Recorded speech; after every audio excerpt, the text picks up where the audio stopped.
मैं हंसराज गोस्वामी हंस आपको सादर नमन करते हुए मेरी आत्मदर्शन पथ पुस्तक के 26वें भजन का भाग 3 आपके समक्ष रखने की इजाज़त चाहता हूँ।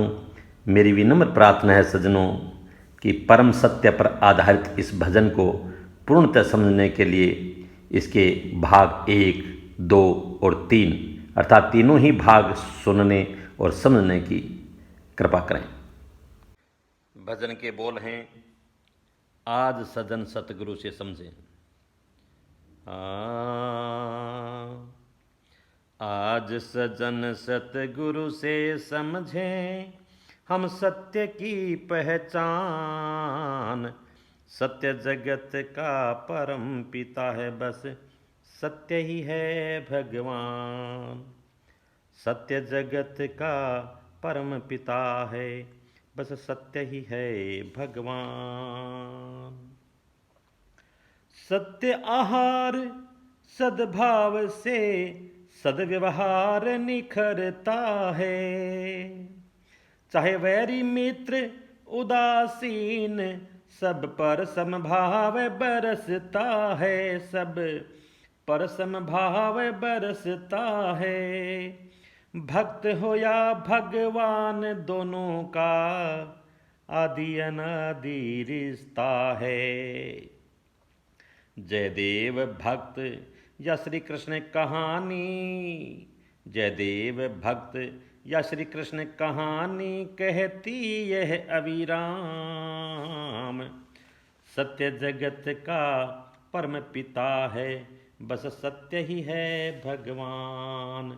सत्य जगत का परम पिता है, सत्य ही है भगवान। इसकी व्याख्या में कहा है कि जो पुरुष शास्त्र के द्वारा बतलाई हुई विधि के अनुसार वर्णाश्रम के अनुकूल परिश्रम करके न्याय से प्राप्त हुए सात्विक द्रव्य का आहार करते हैं, उनका वह आहार सत्य आहार कहलाता है। सज्जनों, सत्य, सत्य के बारे में लिखा है, सत्य परमेश्वर का नाम है। अतः सत्य को यानी परमेश्वर को प्राप्त करवाने वाले भाव ही सद्भाव हैं तथा सत्य का आहार एवं सद्भाव से पुरुष में साधु भाव अर्थात सद्व्यवहार पैदा होता है, सद आचरण पैदा होता है। अमानित्य यानी मान का न चाहना, अमानित्य कोमलता, सरलता, पवित्रता, शांति, शीतलता, समता, वैराग्य, श्रद्धा, दया, उदारता, सहृदयता आदि भाव साकार परमेश्वर में तो स्वाभाविक होते हैं एवं भगवान की शरण होकर उनकी उपासना करने वाले भक्तों में उनकी दया से वही भाव विकसित हो जाते हैं। अर्थात भगवान हो या भक्त, दोनों में ही चाहे वैरी हो या मित्र का भाव रखने वाले हो, दोनों को ही समभाव से देखा जाता है। और इसके लिए जयदेव भक्ति की कहानी लें या श्री कृष्ण की कहानी लें। महाभारत युद्ध के आरंभ से पूर्व जब अर्जुन और दुर्योधन दोनों श्री कृष्ण के पास गए तो उन्होंने उनके द्वारा युद्ध में सहयोग मांगने पर कहा कि मेरे लिए तुम दोनों ही समान हो। मेरे पास जो कुछ है उसे दोनों अपनी इच्छा अनुसार बांट कर ले सकते हो। एक ओर तो मेरी नारायणी सेना है और दूसरी ओर मैं स्वयं निशस्त्र हूं। मैं आप दोनों के युद्ध में शस्त्र नहीं उठाऊंगा, यानी तुम्हारे परस्पर के युद्ध में मैं शस्त्र ग्रहण नहीं करूंगा। इन दोनों में से जिसे जो जचे वह ले सकता है। इस पर दुर्योधन ने सेना को लिया और अर्जुन ने भगवान श्री कृष्ण को। यहां अर्जुन और दुर्योधन दोनों को समभाव में रखा गया है सज्जनों। और दूसरी कथा भक्त जयदेव की है, यह भी ध्यान से सुने। एक बार भक्त शिरोमणि कवि जयदेव को किसी राजा ने उनकी रचना पर प्रसन्न होकर अनेक प्रकार से अनुनय विनय करके बहुमूल्य रत्न प्रदान किए। उस विपुल धनराशि को लेकर जब वह अपने घर को जा रहे थे तो मार्ग में डाकू ने उसे लूटकर उस भक्त के हाथ काटकर निर्दयतापूर्वक पास के किसी जलहीन सूखे कुएं में डालकर और भी अधिक पाप की पोटली बांधी। देवयोग से राजा शिकार खेलते वक्त उसी कुएं पर प्यास से व्याकुल होकर आ पहुंचा। जो ही पानी खींचने के लिए रस्सी अंदर लटकाई तो ही परिचित सी आवाज सुनाई पड़ी। पूछने पर पता चला कि वह घायल व्यक्ति जयदेव था। राजा ने उसे बाहर निकलवा कर दुखद भाव से चकित होकर पूछा, ये क्या हुआ जयदेव? किस पापी ने तुम्हारे साथ ये दुर्व्यवहार कर अपनी मौत को बुलाया है? भक्त चुप रहा। अनेक बार पूछने पर भी कुछ नहीं बतलाया, सिर्फ मौन रहा। राजा का कोई वश नहीं चला। राजा उसे अपने राजमहल में लेकर आया। दिन रात उसकी सेवा शुश्रूषा में तत्पर रहने लगा। एक दिन संयोग से वे ही डाकू महल की ओर आते हुए दिखाई दिए तो आनंदोल्लास भरे स्वर में जयदेव बोल उठा, राजन, आप मुझे धन लेने के लिए अनेक बार आग्रह किया करते हैं ना? वे मेरे दोस्त आ रहे हैं, उन्हें खुले दिल से इच्छानुसार दान कर सकते हैं। कहने भर की देरी थी। राजा ने डाकुओं को अपने पास बुलवाया। अपराधी लुटेरे भय से कांपने लगे। राजा ने कहा, आप जयदेव के दोस्त हो, बोलो क्या चाहते हो? जो चाहो मांग लो, परंतु डाकुओं के प्राण गले को आग लगे। राजा ने फिर कहा, जो धन चाहो मांग लो। डाकुओं को विश्वास तो नहीं हो रहा था कि राजा दंड के बजाय इनाम कैसे दे सकता है, परंतु बहुत देर सुनने एवं आश्वासन पाने के बाद साहस करके जो मन में आया वो मांगा तो राजा ने उन्हें सब दिलवाया। अपने दुष्कृत्यों का उल्टा फल पाकर वे अचंभित थे और धन पाकर हर्षित भी। साथ में कोतवाल को धन पहुंचाने हेतु नियुक्त करके राजा के द्वारा भिजवाया गया। रास्ते में कोतवाल ने इस अद्भुत रहस्य को जानने के लिए उत्सुकतावश पूछा, क्यों जी, आपका जयदेव जी भक्त के साथ क्या संबंध है? उन्होंने इतनी अपार संपत्ति दिलवाकर किस कृतज्ञता का बदला चुकाया है? डाको ने छल भरी मुस्कुराहट के साथ कहा, कोतवाल साहब, हम लोगों ने एक बार जयदेव को मृत्यु के मुख से बचाया था। अब यह उसी प्राणदान का बदला चुका रहा है। अंतिम अक्षर के निकलते ही उनकी आगे की पृथ्वी झट से फट गई और डाकू उसमें समा गए। कोतवाल अचंभित हुआ। उसने राज दरबार में उपस्थित होकर दोनों के सम्मुख सारा वृत्तांत कह सुनाया। सुनते ही जयदेव की आंखों से आंसू बह निकले। राजा ने उनके आंसू पूछे तो उनके दोनों हाथ निकल आए। राजा के आश्चर्य का ठिकाना नहीं रहा। राजा के विस्मित होकर बार बार पूछने पर परम भक्त कवि ने सारा हाल कह सुनाया।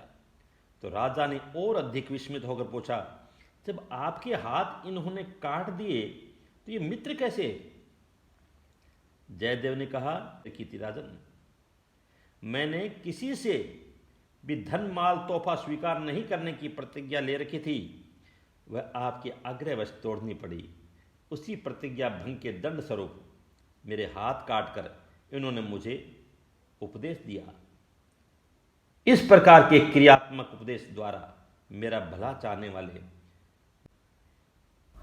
आप ही बताएं राजन, मेरी भूल को बतलाने वाले लोग मित्र नहीं तो क्या हैं?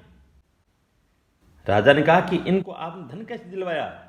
जयदेव ने कहा, कहीं धन की लालसा रहने पर ये फिर कभी समय पाकर किसी निर्दोष का खून कर सकते हैं।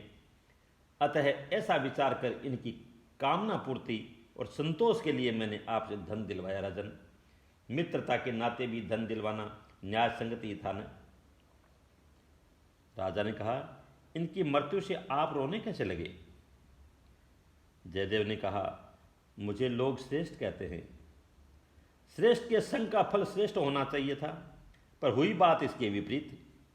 इसलिए मैं रोता हूं कि हे प्रभु, मैंने ऐसा कौन सा अपराध किया था कि जिससे इनको मेरे संग का यह दुष्परिणाम भोगना पड़ा? राजा ने कहा, तो आपके हाथ कैसे आ गए?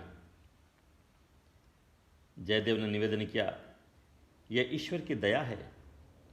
अपने सेवक के अपराधों का विचार न कर शायद मुझे उन्होंने माफ़ कर दिया है, क्योंकि वो दयापूर्ण स्वभाव की ओर ही देखते हैं। भक्त शिरोमणि जयदेव के ये वचन सुनकर राजा पुलकित हो उठा, आनंद से गदगद हो गया। यह है सज्जनों वैरी और मित्र के लिए भक्त का संभाव। आगे भजन में कहा है, राग द्वेष रहित सतक्रम पथ सतपुरुषों को जाना है। त्याग कहानी में प्राणों को सत्य से सस्ता माना है। सत्य से सस्ता माना है।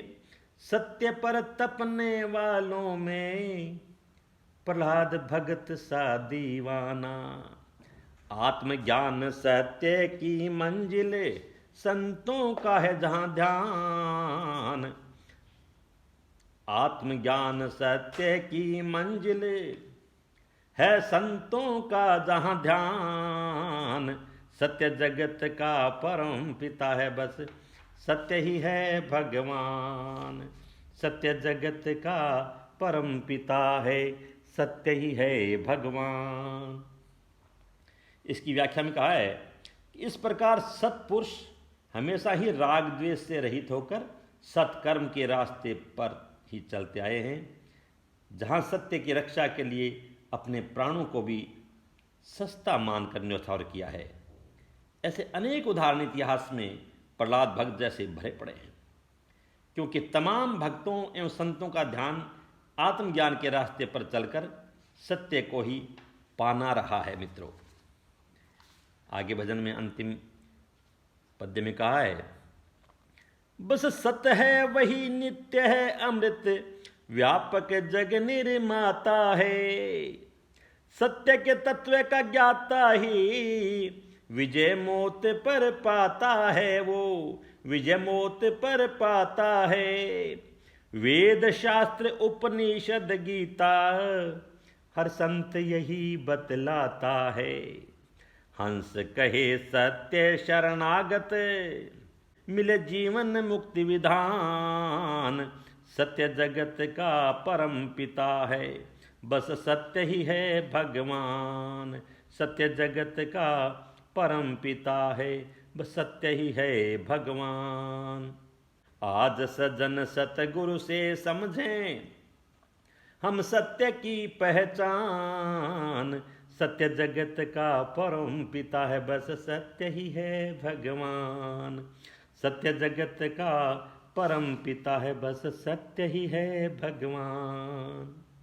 इसमें कहा है, क्योंकि जो सत्य है वही नित्य है, वही अमृत है, वह सर्वव्यापक है, अविनाशी एवं जगत का निर्माता है। सत्य के तत्व का ज्ञाता मृत्यु को भी जीत लेता है।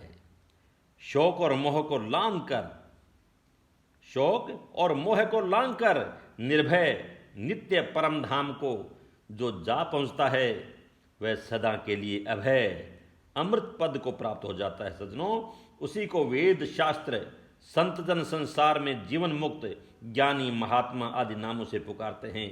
उसकी सब में समबुद्धि हो जाती है, क्योंकि सत परमात्मा सब में सम है, वह सत्य में स्थित है, इसलिए उसमें विषमता का दोष नहीं रह जाता। उसमें विषमता का दोष रह ही नहीं सकता। अतः सतगुरुदेव की कृपा से सत्य के शरणागत में ही जीवन मुक्ति का विधान मिल सकता है, मोक्ष का मुकाम मिल सकता है। सतगुरु निराकार। राधे कृष्णा सीताराम।